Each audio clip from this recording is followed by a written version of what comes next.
in our state, there is very little regulation. So it's up to the parent to provide education to their kids. We do say online though, we created an online school Dekos as our last name.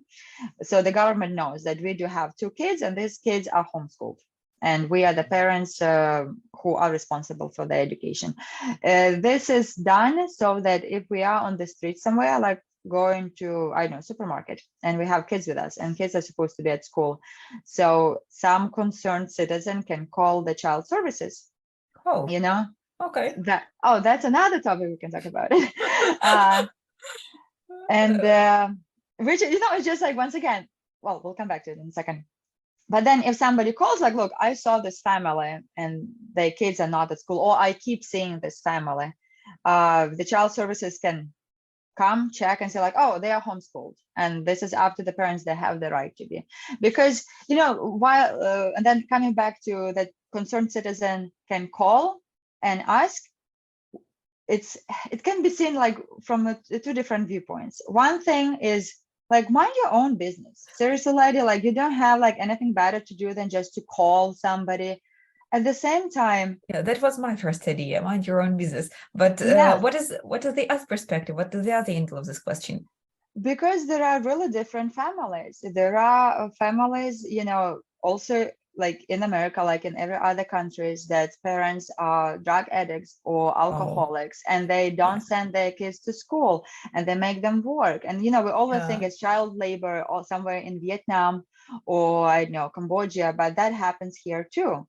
So if you keep seeing little kids, especially if they don't dressed well or looking poor, you might Mhm. question like in what household those kids live. So maybe it's a good idea to call and follow up, like what's going on. So it's like being So not indifferent. yeah, it's been like not indifferent. And this is something that, another example. So in America, I feel like, especially where we live, everything is just nice. So you come to the neighborhood, people don't pile up, I know, some shit from the street around your house. Everybody has a nice yard, nice, Loan. grass, a lawn. It looks really pretty. And it's pleasant. Like, I love jogging in the morning in these neighborhoods. I feel like I want to take a picture of every single house. I'm like, oh my gosh, this is so amazing, especially after traveling South America and the Caribbean for a little bit. Um, so this is pretty much the law. The law that the community follows. You should not keep, I don't know, some old chairs or some scrap in your yard, because we all have to enjoy, the neighborhood. So, but there are, of course, some people who do not follow the rules. And then some concerned citizens, they can call the community manager and be like, look, this in this house, they don't follow the rules. And like, now we have to look at this pile of garbage from our window. And then they can come and let them know to remove it, or they're going to be fined. Is it good? Is it not? It's just, here you do see this fine line between my personal freedom Yeah, and when somebody's else personal freedom starts. the And interest I of the think, community. yeah, so it's truly like, I enjoy it. I enjoy it because indifference, and and like the thing is, like, that you are in check, that somebody can check on you. So right now we are moving places from um we are moving into our house in a couple of weeks, and just knowing that our neighbors can check on us, we think twice, like, oh, should we like put this barrel in front of our house? Should we move it around? Should we, unload this stuff for a day and like it's gonna look like a homeless house with our couches outside? Or we should just wait for our renter to move things out? And so this is like kind of uncomfortable for us, because like, oh my gosh, they're gonna like call somebody on us. At the same time, we are in check, so we are not ruining our neighborhood with our own problems, because it's easy to become selfish and do how it pleases you without thinking about other people's. And when the society is not in check, then the kids go missing. Then, like, we're moving from just leaving a couch in front of your house and everybody has to look at your stuff and being like uncomfortable, or you can even block the driveway somewhere and people Yeah. have to deal with that, to more serious issues like kidnapping, child abuse, sex trafficking, and so Yeah, on and so on and so I on. agree. It's all interrelated. It's about Yeah, the way you think. Yeah. I'm still getting used to that, honestly. But well, we talk a lot about my husband. The society where people like check on each other usually is doing better as a society, rather than people like, oh, I don't care, like do whatever they do. Yeah, it makes sense, actually. It makes sense to me. Yeah, actually, that leads us to the next question. And how to establish healthy relations, especially between people from different parts of the world with different mindsets and mentalities, because that's important to keep balance. No. Yes, no, absolutely. And that's another reason why I do appreciate America and like America, because you can meet people from all over the world, truly, who are the same immigrants or second, third generation immigrants. Can have friends from Kenya, from Cambodia, from Nepal, Peru, from whoever. So in America, it's a little bit easier because American society kind of absorbs you. Like second generation, you are not the same Ukrainian, Peruvian, Indian as you are the first generation. But if you're not talking about America, but just in general, from my experience, it's hard when people are from different cultures, different beliefs, like the way to see the world. We think like, oh, you have to be open-minded, but it's really hard to be open-minded. It's easy to Yeah, say we shouldn't compare, but we always do we compare to do. how we do. Human's As nature. yeah, it's nothing wrong with that. We are humans, and this is what we do. What works for me is to read, books and to watch movies. You mean about different Um, cultures? about yeah, like we go in, like when we went to India. India is by far for me one of the most drastically different countries from what you see there, what you experience, from food, from language, from clothes, uh, and it can be a little bit intimidating. Like you've been to India yourself, right? Yeah, yeah. My husband is an Indian, so Yeah, yeah, actually, yeah. I'm quite close No, to their culture. yes, no, I know. It's like it's really different though. It is, it is. And even our values and things that seem to be quite logical for me sometimes. I face this phrase, I was born and brought up in a different way. And when my husband says that, I see that there is some trouble there, that he really doesn't understand why I'm doing something, like something or the other. And we have to sit and explain things to each other. And, like things that seem to be logical for me, that they don't make sense for my husband. Yeah, because Hmm. he was born and brought up in a different way. And really, Yeah. sometimes we are on the same wavelengths. We really have the same values in regards to family, in regards to Hmm. education. But still we've been together for like 14 or 15 years, but still we face this kind of questions from time to time. So yeah. No, the same. So if, of course, if it's your close person, like husband or like maybe a friend, the best way is to talk things through. So explain how you see it, what do you mean by this action, or how you say things. But if it's just simple traveling and you want to, not to be offensive in another country, Yeah. or to get the most out of that culture, to understand it more, it's like reading books, watching movies, better documentaries, then Matters. it helps you understand a little bit more. So when I was in India, I know you probably read that book Shantaram, I did. and I think it really helped me to get through India, because at times we've been traveling with very young children, a lot of attention. It was hard traveling based on the logistics, because India is huge. Just like a bus 24 hours is nothing. It's like short period, short travel distance. So reading that book, I was like, oh, okay. And then I think I've read a few other, reading news that would help to understand and maybe accept. Because when we don't understand, it feels like, oh my gosh, they're just like doing everything different. Like why they do this? Yeah. How they don't see it, and you blame them, and then you might end up thinking that you are better than other person, or worse. Yeah. So it's like I, as a Ukrainian growing up, the syndrome of menšavartasi, of that you are not as good as your neighbor or not as good as Europeans, that you look at Europeans with some sort of awe, like, oh my gosh, they're like better people, smarter, I know, cleaner, like people, 20 years ago who would go on those bus tours to Europe for 5 days, like, oh my gosh, and it's just so clean there. And then, and like They walk in Ukraine their was, shoes at home after that. yeah, and then you go there and you, like, at least like what I realized, that people are the same people and they still litter more a lot, but then the government spends so much money on cleaning that Ukraine just never had that much money for different reasons, corruption and such. But just to see people as equal to you, only if you travel, if you see, if you want to see. So I feel as a Ukrainian, over time, I gained more confidence in my nation, in myself. Definitely don't have this feeling that I'm worse off than Europeans, Americans, or our. No complex of inferiority for you, no? Yeah, no, not anymore. But it used to be, and I'm really ashamed of that, especially when I was studying in Finland. And then I went for exchange to Chile, to South America. And then when people were asking me where I was from, like half the time I would say I'm from Finland.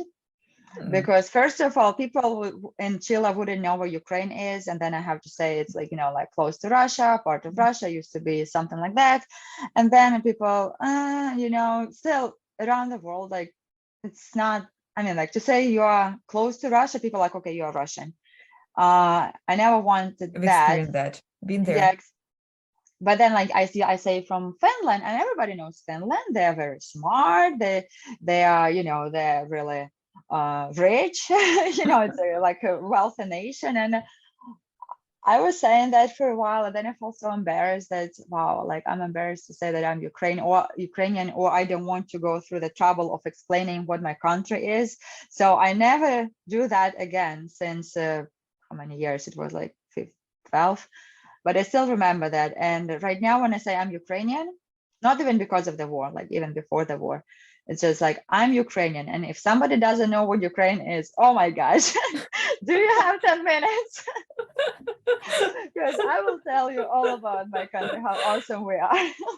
And right now, it's like I feel it's my duty to talk about Ukraine, to say, to explain, especially to people who know little about our country. And yeah, it's interesting. It's an interesting journey. Yeah. I Okay. don't know how I ended up here. Well, the conversation leads towards the next question, it means. And yeah, I would like to ask you a few questions about your personal plans and goals and things like that. But like, for example, what is your plan for tomorrow, just as a regular American citizen for now? Like, what are the activities that you will have, or that you're going to have, that you know about? So tomorrow in the morning, we are going to the mechanic shop to fix our car that we just bought. Well, it's yeah, it's pricey, but it's worth that. It's worth it. Well, the worst thing, it was not pricey. It's a very old used car that we bought, and I'm proud of that. It's not pricey, but then like the light came on, like engine light or something, so we're gonna go to that mechanic shop so that they can check it out. So that's in the morning. And then in the afternoon, we probably will go to the library because it will be cold tomorrow, so we're not gonna go to the park. We're not gonna go to our house because, as I mentioned before, we are about to move into our house, but the renter still lives there. He's picking up and moving, but we have a lot of work on the yard. So after our conversation with you right now, we're probably gonna pick up and go work on the yard again. And tomorrow we're just gonna relax and go to the library, go maybe to a little playground, fix the car, maybe go shopping as always, because lovely, like always. Like always, because like we came back, we didn't have anything. We've been sailing before that, and we thought that we are going to sail for at least like 3-4 years, but 1.5 years later, we're like, okay, we're good. We got that. So we didn't think we're gonna come back here. So we like gave away all of our clothes. So we came back in sandals and shorts from Peru. And still kids have one pair of jeans each, one sweater, like, and I'm like, oh my gosh, we don't have time, but we need to go in no rush to a big mall and to like find some another pair of jeans, like few shorts, future shorts, like some pajamas, because we've been like running like a chicken without head this 2 weeks. So I'm hoping that the bad weather will allow us to do that. And not to mention that we have to buy a lot of things for the house, and it's super expensive to like furniture all of your house from scratch. So we're like, okay, going to different shops, different sites, like seeing maybe there is some sales, maybe there is some good, you know what I I mean. get it. Yeah, I So it's get it. like between Amazon, different shops online to see what they have. It's like, oh, did you see this bed? Like it's on sale only for $200. We need to go there tomorrow. And you pick up your van and you go, oh my gosh, yeah. So that's pretty much the next 2 weeks is going to be fixing the house, working in the yard, trying to buy a pair of jeans, cook food, sleep.